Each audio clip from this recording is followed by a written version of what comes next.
eggs. You can fry them, scramble them, or even boil them.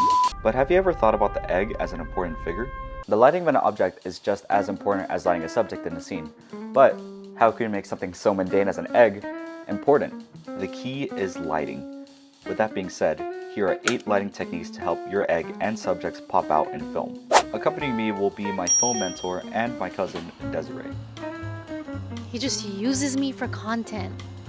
She doesn't mean that, right? I do. Right? For our lighting, we will use the small rig RCI 120B and the small rig RM 120. First up, we got the top light. The light is positioned directly overhead, and it darkens the eye sockets and face, and creates forehead and nose shadows. Next is the model light or the high key light. It's overhead, but it's a little bit more forward compared to the top light to put more light into the eyes and other features of the face.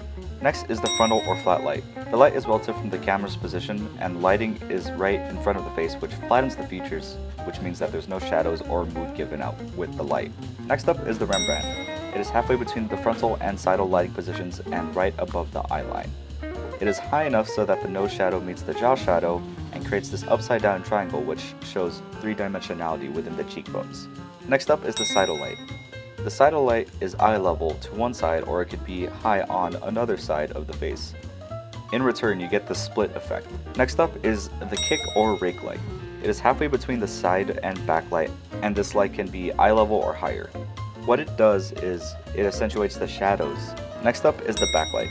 The backlight is positioned behind the subject and could be eye level or above, and it could create a silhouette-like effect with the subject. Next is the underlight. The underlight is positioned from down up and is usually used for horror movies. Think about it as the opposite of a top light. You can use these lighting positions in conjunction of each other.